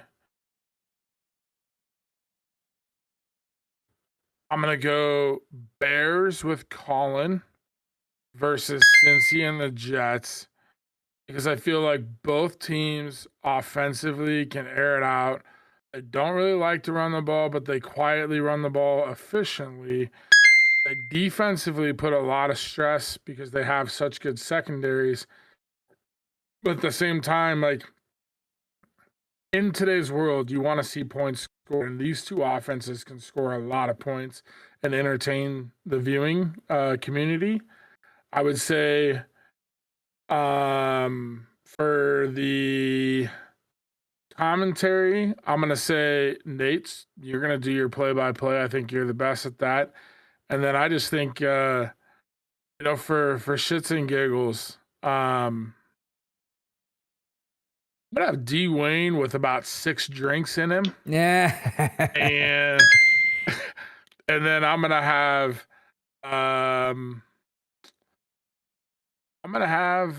Trey, Maniac, and I chiming in, and kind of you and D. Wayne running the show. But I just think D. Wayne has to have those drinks so he can just let it flow. He doesn't think about it. He just lets it flow. I got something that might top my idea. We have a separate Manning cast of Drunk Wayne. We have Priest, and we have Nips. High Priest, Drunk Wayne, and Nips just being Nips. Nips probably a combination of both. I was gonna say that I think that's a better suggestion. Here we go. I was gonna say Randy as a McAfee style guy, not. I think I love Trey's suggestion. Just add Randy as a McAfee style, but now the idea of the real McAfee, who's probably high and drunk on every single show that he does, with a combination of Nipples, the Priest, and D. Wayne all Nipples together. Has to be in Spanish. Oh, Nipples has to be in Spanish.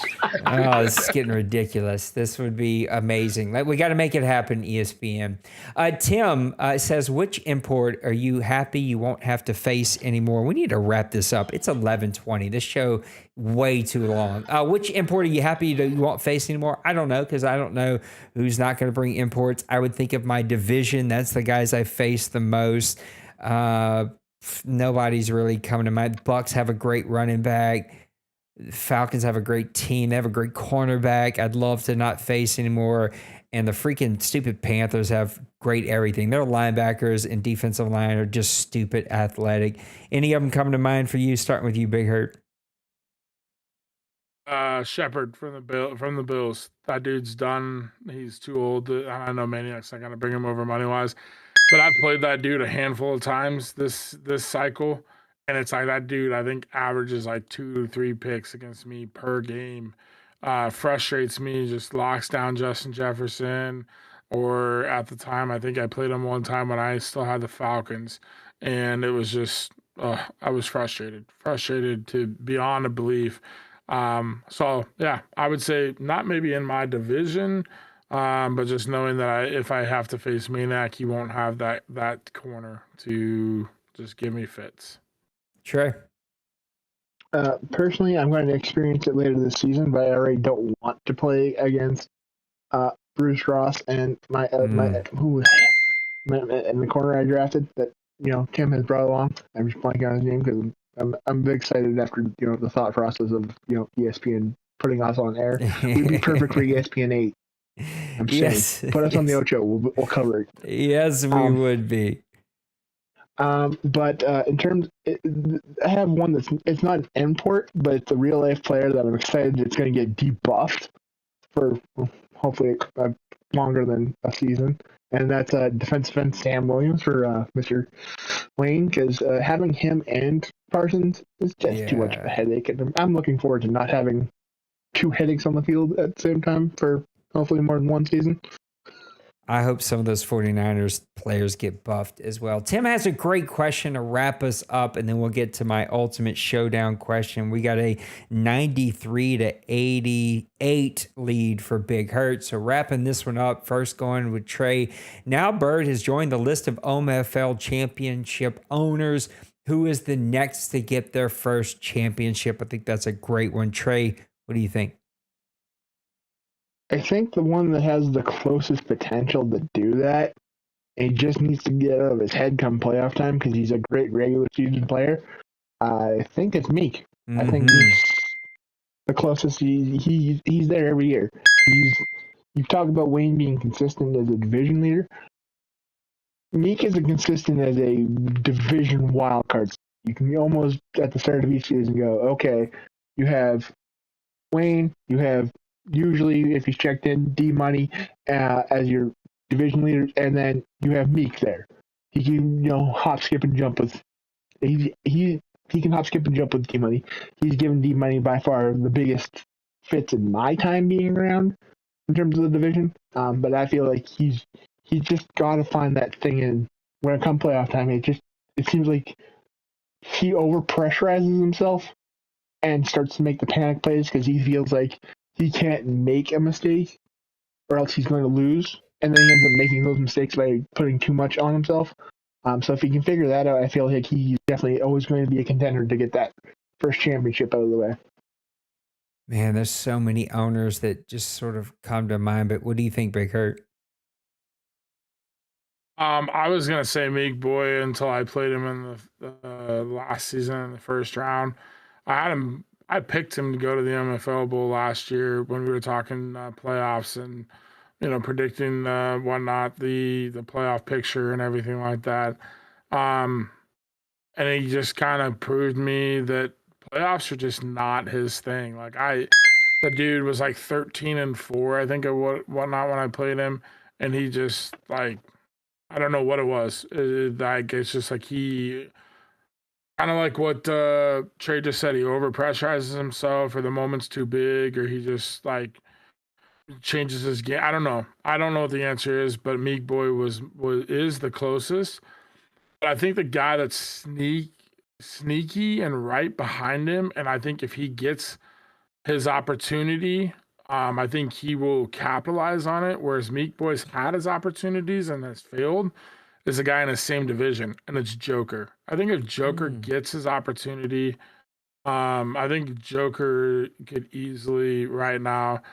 There might be some FPR with the blitzing or the user and things, and not be, the most liked. But at the same time, the guy is good, and he's a good user. He does things that he puts people in a hard position. When you're defensively, and then when he's on offense, he can score points. And so I think, like I said, if he gets his opportunity and he gets into the playoffs, I think he could easily make that run. The Colin run, the Bird run that we've seen, the Bill run that we've seen this cycle. I think Joker might be the guy.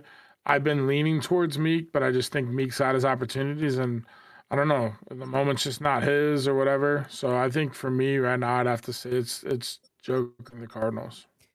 I like Beal. I like Lost, but the question was who's the next? I think there's probably only two realistic options. I mean, anybody could shock me, but Jay Glaze and the Broncos and Logan and the Chargers would probably be some of my top choices there. All right, coming into our final question, this round, everything resets. The one who won the whole round gets the 2 bonus point head start, and that's going to be Big Hurt. Here's the question, Big Hurt, we're going to start with you before we toss it to Trey to see if he can make the comeback. Should the last season of every cycle, that champion, should they receive an asterisk next to their name because of all of the vacations and summertime and just checked out owners, should that last cycle season championship owner receive an asterisk? Big Hurt, get us started. I say no, because there's still teams like Dwayne who never checks himself out. There's several other players or owners here that don't check themselves out. Maybe you might get an easier game in the first round, but once you get to that second, third round of the playoffs, you're still having to go through Dwayne. You're still having to go through Denver. You're still having to go through Cincy. You're still having to go through D-Money if he's engaged. You're still having to go through Bird. You're still Colin. There's the list is deep. So you might see a team sneak into the playoffs that you might not see or might not think because of some vacation stuff or some lack of engagement. So you might see oh, I didn't see that guy making the playoffs, and you kind of chalk it up to being the lack of engagement, or these guys really weren't playing their games, or these guys had a few more sims because of vacations or whatever. But as far as putting an asterisk on a championship, that's hard for me to say, because you did all the work to get to the championship. And again, you still had to win, not just to get into the playoffs, but you had to win the playoffs. And in the playoffs, there are teams that play this OMFL cycle from start to finish. And like I said, I listed some of those guys. Those are guys that are consistently always there, whether it's the first season or the middle of the cycle or the end of the cycle. And I know for me, I get busier, but my mindset doesn't change from the first season to the fifth season. And I know Dwayne, and there's a handful, Trey, Bill, lots of guys. And then I could go through half the league here. We might get busier, but our mindset doesn't change. So I don't think an asterisk is the right go route about that. Trey, you're down by 5. Make your point. I think actually players should get bonus points, because we know Madden. The EA has not done a great job as of years. So the fact that, by the time we get to that final season, we're 8 months deep of having to deal with all the bad gameplay, adjusting of sliders, this, that, and the other thing that we always have to deal with because EA makes this update or that update. So the fact that you're still checked in and playing, is you should actually get bonus credit for it, because yes, a lot of people go on vacations to get time with their family, but the fact that people that are still here playing let's be real, not a great game, and still wanting to play it through the cycle, and then when you get to the playoffs, like Hurt mentioned, there's still guys that are really talented that are still checked in. You got guys like me, you got guys like Hurt, you got guys like Wayne, you got Denver, you got et cetera, et cetera, et cetera. There's so many names you can put out there that still stay in. You're not losing over the big names that would go, okay, the entire thing's changed. You maybe lose one or two really big names that you expect in the playoff run, but that's one or two names. That doesn't change the thing. You've gone on the run where I think it was the final season, and you still had to run through both Wayne and D-Money in your run to the bowl. So I feel like if you're still checked in at this point and wanting to play every game, it's almost a bonus points to you, because it can be a very mentally challenging process to sit there game after game after game, and you never really know if you're going to have the players play how they should, or if you're going to get the game where EA goes, not today, and you have guys doing stuff that they shouldn't be doing. So if you stay check in through the entire amount, and you're playing the last season and you make that run and you win the championship, I feel you should get bonus points instead of getting an asterisk beside your name because of people not being around. We had a tie last round there, both of you with some really good points. I got to start being tougher with these points. I'm going to default to the guy who won the whole thing, 94-91. Big Hurt, close us out with your final thought. You got 1 minute. The floor is yours. Well, we are in our final season. Let's make sure we play our games as we just talked about. Let's not have either bonus points or asterisks being talked about. Let's just play this season like it's our first season Trey brings up a good point. There's a lot of things that are out of our control. Nate, and the crew, we always talk about that each and every week. We try to put this game in, but let's remember why we are here. We're here to play the game. We're here to have fun. And I know for me, you guys heard it from me at the beginning of the show, work's been crazy for me. So this is my getaway. I'm just glad to be playing games once again. And just a little side note, I'm coaching football and we're on a traveling team. We're actually playing an arena indoor team, professional team for their exhibition game this Saturday. And we're looking forward to it. So this is what drives me to stay engaged is, the community. And one last side note, Nate, you're going to like this. I've already been approached about a team trade for Madden 26. And guess what? Probably not happening. Staying with the Vikings. There you have it, Trey and Big Hurt. Thank you for making time for me on a Monday. What a fun show, a long show. We went 2 hours. I thought this was going to be a fast one. These prediction shows never go fast. I got to get quicker on the clock. I got to give out less points, but we're having fun, and that's all that matters. I appreciate you guys hanging out with us. Enjoy season 115. I need to go to bed. It's been a long day, and I got a long one again tomorrow. Big Hurt's had a long day. Trey's everybody's had a long day, but I appreciate you. Take care of yourselves. Take care of those around you. Know that you matter. I love you, and I can't wait to see you. Come hang out with me tomorrow. I'm playing Roger in the college league. It's going to be a ton of fun. Till then, take care of yourselves. God bless. Deuces.